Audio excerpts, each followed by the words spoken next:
हरे कृष्णा दोस्तों, हमारे चैनल देवलोक स्टोरीज में आप सबका स्वागत है। आज हम आपको 16 सोमवार के व्रत की कथा सुनाएंगे। एक समय श्री महादेव जी पार्वती जी के साथ भ्रमण करते हुए मृत्यु लोक में अमरावती नगरी में आए। वहां के राजा ने शिव मंदिर बनवाया था, जो कि अत्यंत भव्य एवं रमणीक तथा मन को शांति पहुंचाने वाला था। भ्रमण करते समय शिव पार्वती भी वहां ठहर गए। पार्वती जी ने कहा, हे नाथ, आओ आज इसी स्थान पर चौरस पासा खेलें। खेल प्रारंभ हुआ। शिवजी कहने लगे, मैं जीतूंगा। इस प्रकार उनकी आपस में वार्तालाप होने लगी। उसी समय पुजारी जी पूजा करने आए। पार्वती जी ने पूछा, पुजारी जी बताइए, जीत किसकी होगी? पुजारी बोला, इस खेल में महादेव जी के समान कोई दूसरा पारंगत नहीं हो सकता, इसीलिए महादेव जी की ही यह बाजी जीतेंगे। परंतु हुआ उल्टा, जीत पार्वती जी की हुई। अतः पार्वती जी ने पुजारी को कोढ़ी होने का श्राप दे दिया कि तूने मिथ्या भाषण किया है। अब तो पुजारी कोढ़ी हो गया। शिव पार्वती जी दोनों वापस चले गए। कुछ समय पश्चात अप्सराएं पूजा करने आई। अप्सराओं ने पुजारी से उसके कोढ़ी होने का कारण पूछा। पुजारी ने सब बातें बता दी। अप्सराएं कहने लगी, पुजारी जी आप 16 सोमवार का व्रत करें तो शिवजी जी प्रसन्न होकर आपका संकट दूर करेंगे। पुजारी जी ने अप्सराओं से व्रत की विधि पूछी। अप्सराओं ने व्रत करने और व्रत के उद्यापन करने की संपूर्ण विधि बता दी। पुजारी जी ने विधि पूर्वक श्रद्धा भाव से व्रत प्रारंभ किया और अंत में व्रत का उद्यापन भी किया।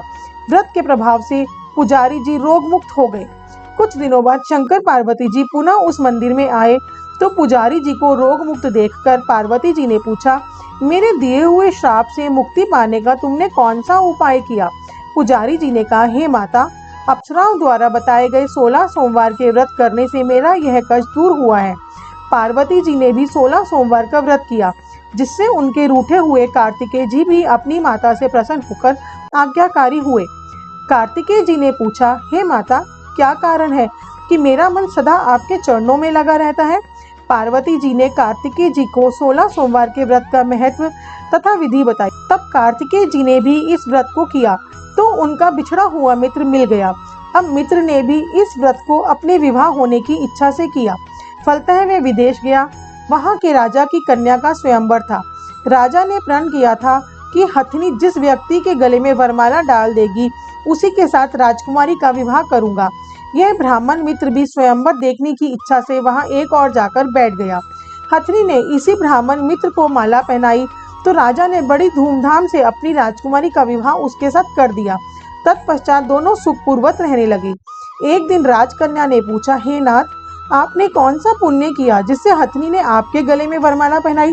ब्राह्मण पति ने कहा, मैंने कार्तिकेय जी के द्वारा बताए अनुसार 16 सोमवार का व्रत पूर्ण विधि विधान सहित श्रद्धा भक्ति से किया, जिसके फल के कारण मुझे तुम्हारे जैसी सौभाग्यशाली पत्नी मिली। अब तो राजकन्या ने भी सत्य पुत्र प्राप्ति के लिए व्रत किया और सर्वगुण संपन्न पुत्र प्राप्त किया। बड़े होकर पुत्र ने भी राज्य प्राप्ति की कामना से 16 सोमवार का व्रत किया। राजा के देवलोक होने पर इसी ब्राह्मण कुमार को राजगद्दी मिली। फिर भी वह इस व्रत को करता रहा। एक दिन उसने अपनी पत्नी से पूजा सामग्री शिवालय ले चलने को कहा, परंतु उसने पूजा सामग्री अपनी दासियों द्वारा भिजवा दी। जब राजा ने पूजन समाप्त किया तो आकाशवाणी हुई कि हे राजा, तुम इस पत्नी को त्याग दो, नहीं तो राजपाट से हाथ धोना पड़ेगा। प्रभु की आज्ञा मानकर उसने अपनी पत्नी को महल से निकाल दिया। तब वह अपने भाग्य को कोसती हुई एक बुढ़िया के पास गई और अपना दुखड़ा सुनाया तथा बुढ़िया को बताया, मैं पूजन सामग्री राजा के कहे अनुसार शिवालय में नहीं ले गई और राजा ने मुझे निकाल दिया। बुढ़िया ने कहा, तुझे मेरा काम करना पड़ेगा। उसने स्वीकार कर लिया। तब बुढ़िया ने सूत की गठरी उसके सर पर रखी और बाजार भेज दिया। रास्ते में आंधी आई तो सिर पर रखी गठड़ी उड़ गई। बुढ़िया ने डांटकर उसे भगा दिया। अब रानी बुढ़िया के यहाँ से चलते चलते एक आश्रम में पहुंची। गुसाई जी उसे देखते ही समझ गए कि यह उच्च घराने की अबला विपत्ति की मारी है। वे उसे धैर्य बंधाते हुए बोले, बेटी, तू मेरे आश्रम में रह, किसी प्रकार की चिंता मत कर। रानी आश्रम में रहने लगी, परंतु जिस वस्तु को वह हाथ लगाती वह वस्तु खराब हो जाती। यह देख गुसाई जी ने पूछा, बेटी, किस देव के अपराध से ऐसा होता है? रानी ने बताया कि मैंने अपने पति की आज्ञा का उल्लंघन किया और शिवालय में पूजन के लिए नहीं गई। इससे मुझे घोर कष्ट उठाने पड़ रहे हैं। गुसाई जी ने शिवजी जी से उसके कुशल क्षेम के लिए प्रार्थना की और कहा, बेटी तुम 16 सोमवार का व्रत विधि के अनुसार करो। तब रानी ने विधि पूर्वक व्रत पूर्ण किया। व्रत के प्रभाव से राजा को रानी की याद आई और दूतों को उसकी खोज में भेजा। आश्रम में रानी को देख दूतों ने राजा को बताया। तब राजा ने वहां जाकर गुसाई जी से कहा, महाराज ये मेरी पत्नी है, मैंने इसका परित्याग कर दिया था, कृपया इसे मेरे साथ जाने की आज्ञा दें। शिवजी जी की कृपा से प्रतिवर्ष 16 सोमवार का व्रत करते हुए वे आनंद से रहने लगे और अंत में शिवलोक को प्राप्त हुए। कमेंट बॉक्स में शिव भोले भंडारी की जय लिखना ना भूलें।